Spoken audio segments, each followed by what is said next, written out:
दोस्तों नमस्कार।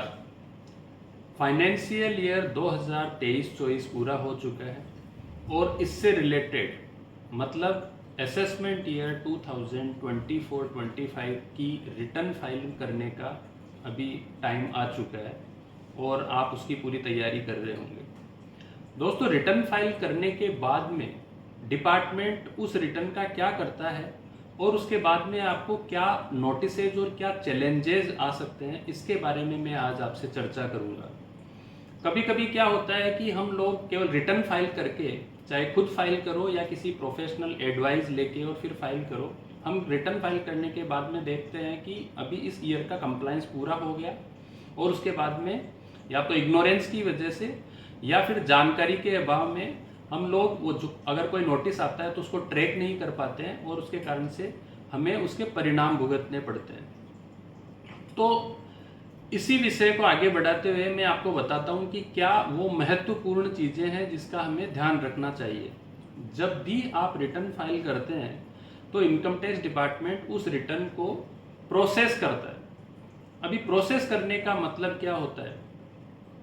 डिपार्टमेंट देखता है कि ये जो रिटर्न फाइल आपने की हुई है उसके अंदर आपने जो एक्सपेंसेस क्लेम किए हुए हैं या कोई डिडक्शन क्लेम किया हुआ है वो इनकम टैक्स रिटर्न के पर्टिकुलर कॉलम और दूसरे कॉलम में कंसिस्टेंट है या नहीं है। मतलब आपका अगर आपने एक कॉलम में एक्स अमाउंट लिखा है, वो ही कॉलम दूसरे कॉलम को अगर अफेक्ट कर रहा है, उसमें आपने एक्स की जगह कोई वाई अमाउंट लिख दिया है, तो उसके कारण से जब आपका रिटर्न प्रोसेस होता है तो एक एडजस्टमेंट के रूप में वहाँ एक रिपोर्ट निकलती है कि आपका ये क्लेम सही नहीं है या आपका ये एडजस्टमेंट पॉसिबल है, या फिर आपका लॉ में जो प्रोविजन है, इनकम टैक्स एक्ट में जो प्रोविजन है उसके अकॉर्डिंग आपने कोई क्लेम नहीं किया हुआ है और जो अपरेंट है, तो उसके कारण से भी इनकम टैक्स रिटर्न प्रोसेस करते टाइम पर वो एडजस्टमेंट कर सकता है। उस एडजस्टमेंट करने के लिए डिपार्टमेंट आपको एक नोटिस सर्व करता है, section 143(1)A of income tax act, section 143(1)A। उस नोटिस को आपको 30 दिन के अंदर कंप्लाई करना होता है। कंप्लाई मींस सपोज अगर आपका क्लेम है, आप समझते हो कि वो वाजिब क्लेम है, तो आप उस 143(1)A के नोटिस के अगेंस्ट में आप रेस्पॉन्स फाइल कर सकते हैं।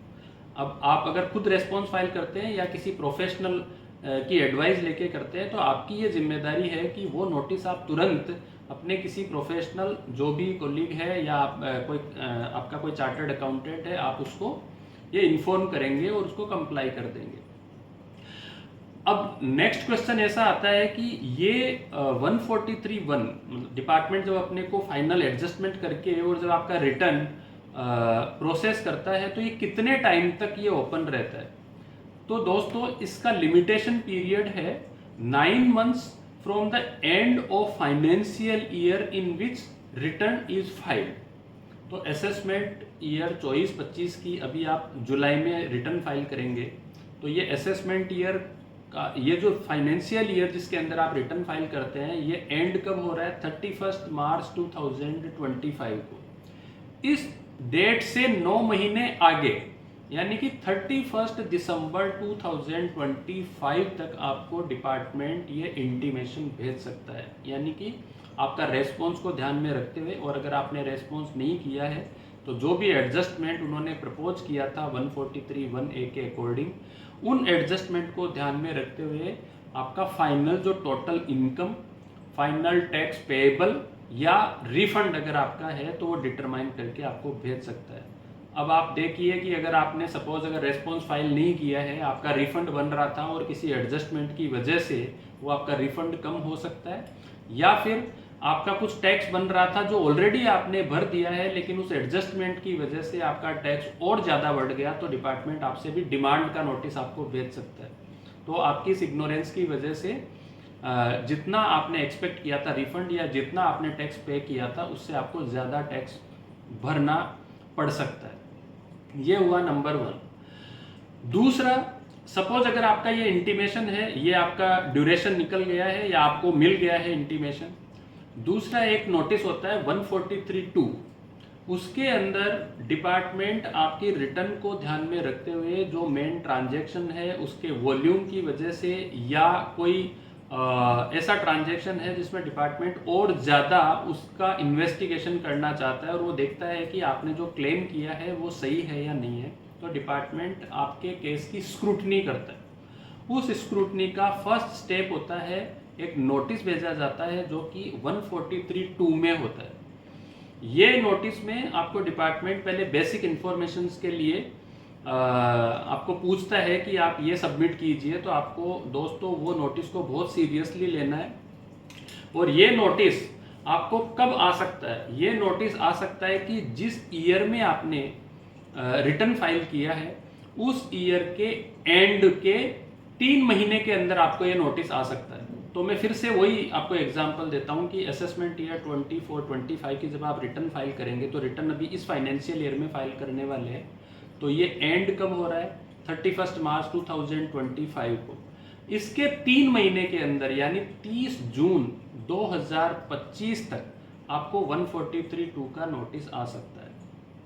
सपोज अगर ये नोटिस, ये टाइम आपका निकल गया और ये नोटिस नहीं आया है, तो आप मान लीजिए कि अभी आपका स्क्रूटनी में केस सेलेक्ट नहीं हुआ है और जो आपका पहले इंटीमेशन आया था वही आपका फाइनल असेसमेंट अभी हो चुके हैं।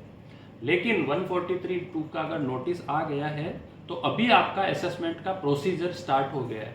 उस प्रोसीजर के तहत डिपार्टमेंट आपको सेक्शन 142(1) के अकॉर्डिंग डिफरेंट टाइम पर आपसे इंफॉर्मेशन मांगेगा और आप उस इंफॉर्मेशन को डिपार्टमेंट को आप बताते जाएंगे। कुछ डॉक्यूमेंट्स रहेंगे, एक्सप्लेनेशन रहेंगे, पर्टिकुलर आपको जो भी चीज़ पूछी जाएगी उसका आपको जवाब देना है।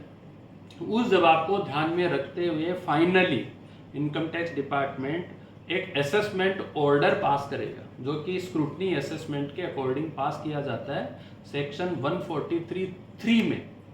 मैं फिर से रिपीट कर रहा हूँ, आपका जो भी जवाब होगा, आपने जो भी नोटिसेस के अगेंस्ट में जो जवाब दिए हैं 142(1) में, उसके बाद में डिपार्टमेंट 143(3) के according final assessment order pass कर देगा और आपका जो भी डिमांड या रिफंड जो डिटरमाइन होगा उसका फिर आपको या तो डिपार्टमेंट को पे करना पड़ेगा, डिपार्टमेंट आपको रिफंड देगा। तो दोस्तों ये 143(3) कब तक चलता है? इसका डेट है 12 months from end of the assessment year. तो आपका असेसमेंट ईयर कौन सा है? 2024-25। एंड कब हो रहा है? 2025 31 मार्च। उसके 12 महीनों तक यानी 31 मार्च 2026 तक आपको असेसमेंट ऑर्डर डिपार्टमेंट पास करके दे देगा। ये आपका फाइनल डेट है। मतलब 2024 फाइनेंशियल ईयर जहां आपका जिससे रिलेटेड आपका रिटर्न था वो आपका कहां तक खत्म हुआ? 31 मार्च 2026 को।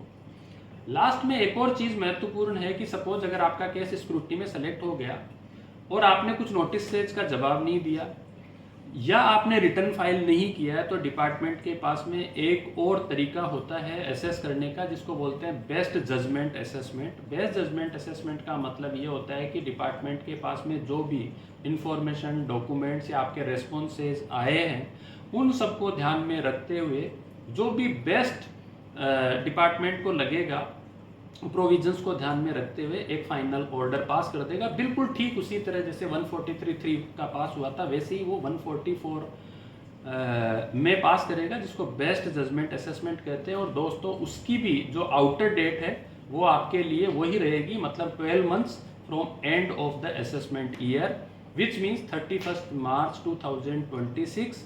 ये मैंने जो डेट बताई ये असेसमेंट ईयर 2024-25 को ध्यान में रखते हुए बताई है।